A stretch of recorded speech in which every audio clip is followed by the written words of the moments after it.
ended last time, we were discussing Locke's idea of government by consent. And the question arose, what are the limits on government that even the agreement of the majority can't override? That was the question we ended with. We saw, in the case of property rights, that on Locke's view, a democratically elected government has the right to tax people. It has to be taxation with consent because it does involve the taking of people's property for the common good. But it doesn't require the consent of each individual at the time the tax is enacted or collected. What it does require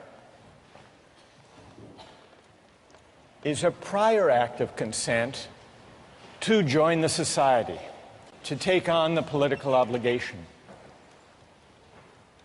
But once you take on that obligation, you agree to be bound by the majority. So much for taxation.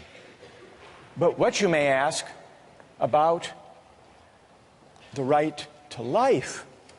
Can the government conscript people and send them into battle? What about the idea that we own ourselves?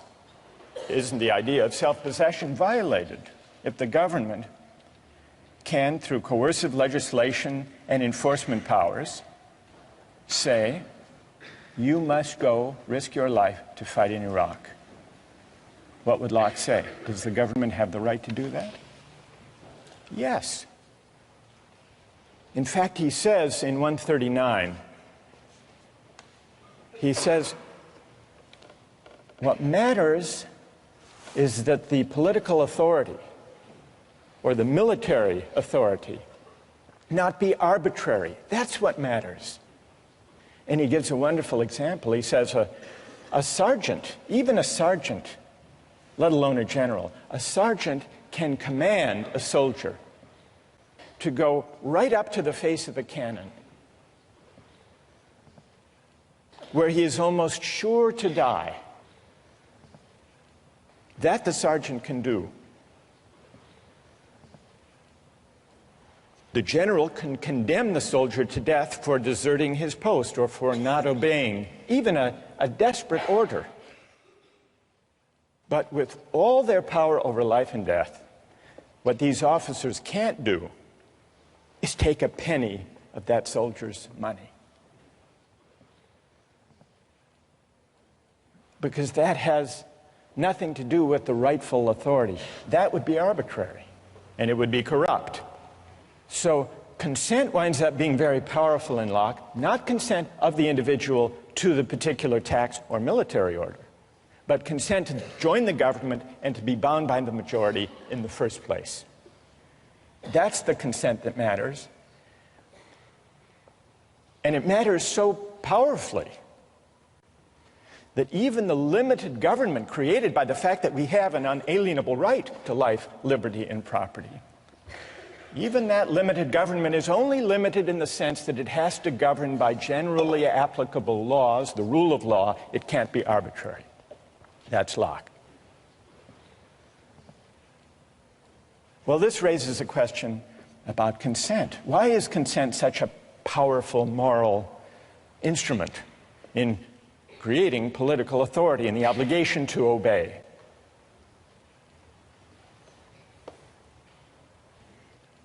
Today we begin to investigate the question of consent by looking at a concrete case, the case of military conscription. Now, some people say, if we have a fundamental right that arises from the idea that we own ourselves, it's a violation of that right for a government to conscript citizens to go fight in wars. Others disagree. Others say that's a legitimate power of government, of democratically elected governments anyhow, and that we have an obligation to obey. Let's take the case of the United States fighting a war in Iraq. News accounts tell us that the military is having great difficulty meeting its recruitment targets. Consider 3 policies that the U.S. government might undertake to deal with the fact that it's not achieving its recruiting targets. Solution number 1, increase the pay and benefits to attract a sufficient number of soldiers. Option number 2, shift to a system of military conscription. Have a lottery, and whosever numbers are drawn go to fight in Iraq. System number 3, outsource. Hire what traditionally have been called mercenaries. People around the world who are qualified, able to do the work, able to fight well, and who are willing to do it for the existing wage. So let's take a quick poll here. How many favor increasing the pay? Huge majority. How many favor going to conscription? 1, 2. All right, maybe a dozen people in the room favor conscription. What about the outsourcing solution?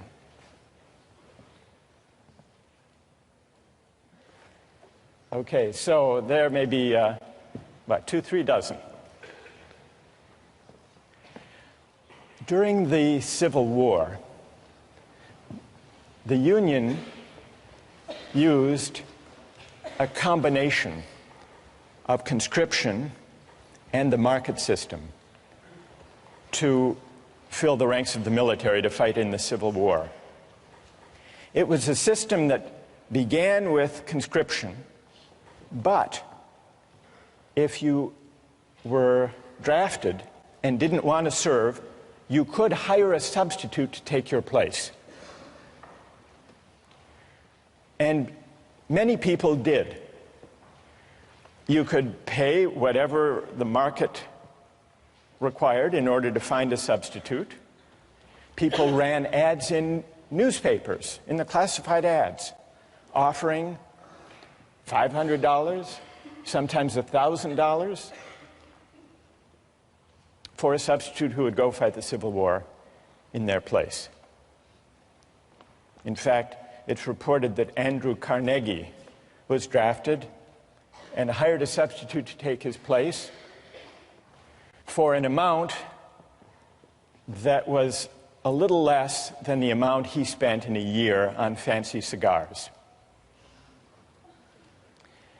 Now, I want to get your views about the Civil War system. Call it the hybrid system, conscription but with a buyout provision. How many think it was a just system? How many would defend the Civil War system? Anybody? 1? Anybody else?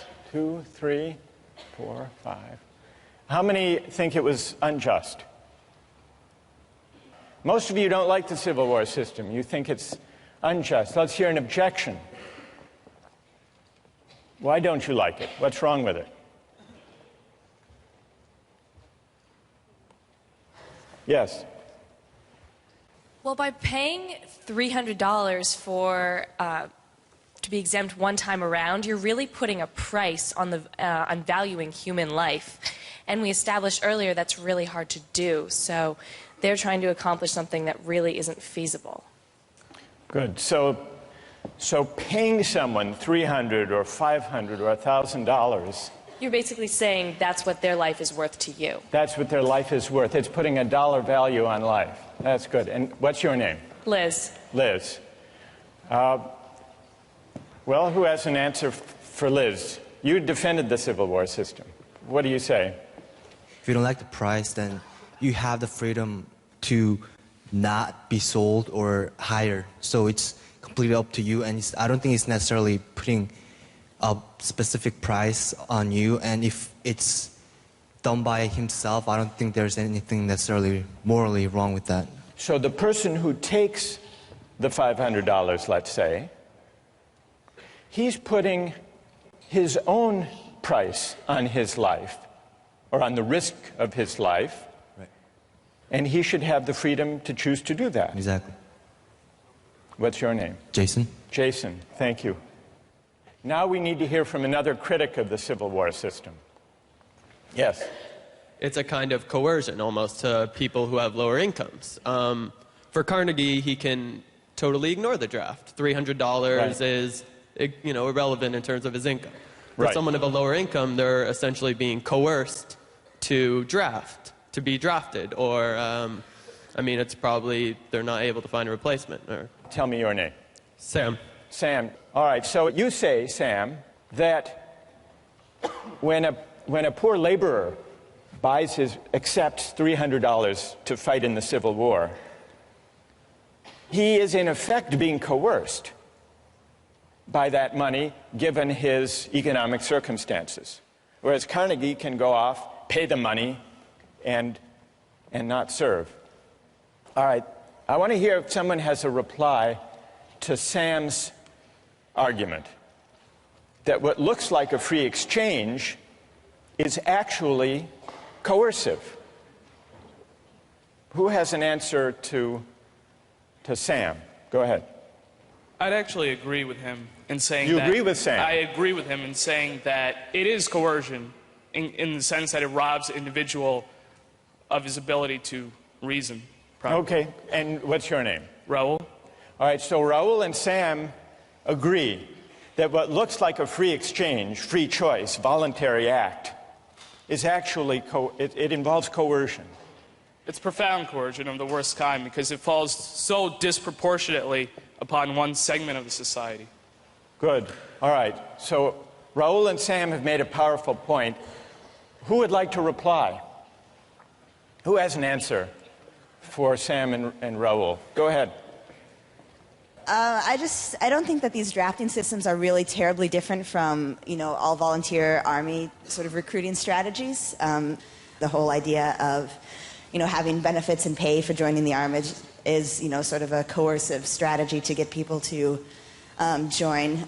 It is true that military volunteers come from disproportionately, lower economic status, and also, from certain regions of the country where you can use like the patriotism to try and coerce people to feel like it's the right thing to do to volunteer and go over to Iraq. And tell me your name. Emily. All right, Emily says, and Raul, you're going to have to reply to this, so get ready. Emily says, fair enough, there is a coercive element to the Civil War system when the laborer takes the place of Andrew Carnegie for $500. Emily concedes that. But she says, if that troubles you about the Civil War system, shouldn't that also trouble you about the volunteer army today? And before you answer, how did you vote on the first poll? Did you defend the volunteer army? I didn't vote. You didn't vote? No. By the way, you didn't vote. Did you sell your vote to the person sitting next to you? No. All right. So what would you say to that argument? I think that the circumstances are different and that there was conscription in the Civil War. There is no draft today. And I think that the volunteers for the Army today have a more profound sense of patriotism that is of an individual choice than those who were forced into the military in the Civil War. Somehow less coerced. Less coerced. Even though there is still inequality in American society, even though, as Emily points out, the makeup of the American military is not reflective of the population as a whole. Let's just do an experiment here. How many here have either served in the military or have a family member who has served in the military?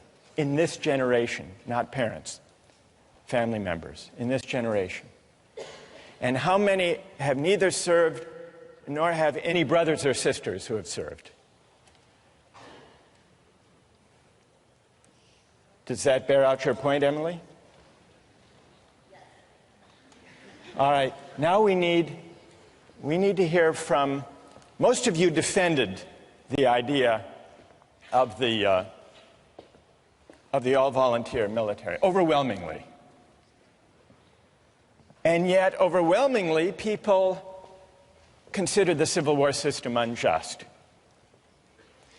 Sam and Raul articulated reasons for objecting to the Civil War system.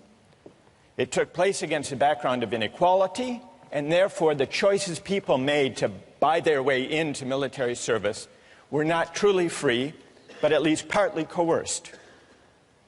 Then Emily extends that argument in the form of a challenge. All right, everyone here who voted in favor of the all-volunteer army should have to explain, well, what's the difference in principle? Doesn't the all-volunteer army simply universalize the feature that almost everyone found objectionable in the Civil War buyout provision? Did I state the challenge fairly, Emily? Yes. Okay. So we need to hear from a defender of the all-volunteer military who can address Emily's challenge. Who can do that? Go ahead. The difference between the Civil War system and the all-volunteer army system is that in the Civil War, you're being hired not by the government, but by an individual. And as a result, different people who get hired by different individuals get paid different amounts. In the case of the all-volunteer army, everyone who gets hired is hired by the government and gets paid the same amount. It's precisely the universalization of essentially paying your service, you're paying your way into the army, that makes the all-volunteer army just. Emily? I guess I'd frame the principal difference slightly differently. On the all-volunteer army, it's possible for somebody to just, step aside and not really think about, the war at all. It's possible to say, well, I don't need the money. I don't need to have an opinion about this. I don't need to, feel obligated to take my part and defend my country. With a coercive system, with an explicit draft, then, there's the threat, at least, that every individual will have to make some sort of decision, regarding military conscription, and perhaps in that way it's more equitable. It's true that Andrew Carnegie might not serve in any case, but in one, he can completely step aside from it, and the other there's some level of responsibility. While you're there, Emily, so what system do you favor? Conscription? I would be hard-pressed to say, but I think so, because it makes the whole country feel a sense of responsibility for the conflict, instead of, having a war that's maybe ideologically supported by a few, but only if there's no, real responsibility. Good. Who wants to reply? Go ahead. So I was going to say that the fundamental difference between the all-volunteer army and then the army in the Civil War is that in the all-volunteer army, if you want to volunteer, that comes first, and then the pay comes after. Whereas in the Civil War system, the people who are accepting the pay aren't necessarily doing it because they want to. They're just doing it for the money first. What motivation beyond the pay do you think is operating in the case of the all-volunteer army? Like patriotism for the country. Patriotism. Well, what about and pay? a desire to defend the country. I mean, Right. there is some motivation in pay, but the fact that it's first and foremost an all-volunteer army will motivate them first, I think, personally. Do you think it's better, and tell me your name. Jackie? Jackie, do you think it's better if people serve in the military out of a sense of patriotism than just for the money? Yes, definitely, because the people that was one of the main problems in the Civil War Army, is that the people that you're getting to go in it, or to go to war, aren't necessarily people who want to fight, and so they won't be as good soldiers as they will be had they been there because they wanted to be. All right, what about Jackie's having raised the question of patriotism? That patriotism is a better or a higher motivation than money for military service. Who would like to address that question? Go ahead. Patriotism absolutely is not necessary in order to be a good soldier, because mercenaries can do just as good of a job as anyone who waves the American flag around and wants to defend what the government believes that we should do. Did you favor the outsourcing solution? Yes, sir. And, all right, so let Jackie respond. What's your name? Philip. What about that, Jackie? So much for patriotism. If you've got someone whose heart is in it more than another person's, they're going to do a better job. When it comes down to the wire and there's like a situation in which someone has to put their life on the line, someone who's doing it because they love this country will be more willing to go into danger than someone who's just getting paid. They don't care. They've got the technical skills, but they don't care what happens because they have nothing invested in this country. There's another aspect, though. Once we get onto the issue of patriotism, if you believe patriotism, as Jackie does, should be the foremost consideration and not money, does that argue for or against the paid army we have now? We call it the volunteer army, though if you think about it, that's a kind of misnomer. A volunteer army, as we use the term, is a paid army. So what about the suggestion that patriotism should be the primary motivation for military service, not money? Does that argue in favor of the paid military that we have, or does it argue for conscription? And just to sharpen that point, building on Phil's case for outsourcing, if you think that the all-volunteer army, the paid army, is best because it lets the market allocate positions according to people's preferences and willingness to serve for a certain wage, doesn't the logic that takes you from a system of conscription to the hybrid Civil War system to the all-volunteer army, doesn't the idea of expanding freedom of choice in the market, doesn't that lead you all the way, if you follow that principle consistently, to a mercenary army? And then if you say no, Jackie says no, patriotism should count for something, doesn't that argue for going back to conscription, if by patriotism you mean a sense of civic obligation? Let's see if we can step back from the discussion that we've had and see what we've learned about consent as it applies to market exchange. We've really heard two arguments against the use of markets and exchange in the allocation of military service. One was the argument raised by Sam and Raoul, the argument about coercion. The objection that letting the market allocate military service may be unfair and may not even be free if there's severe inequality in the society, so that people who buy their way into military service are doing so not because they really want to, but because they have so few economic opportunities that that's their best choice. And Sam and Raoul say there's an element of coercion in that. That's one argument.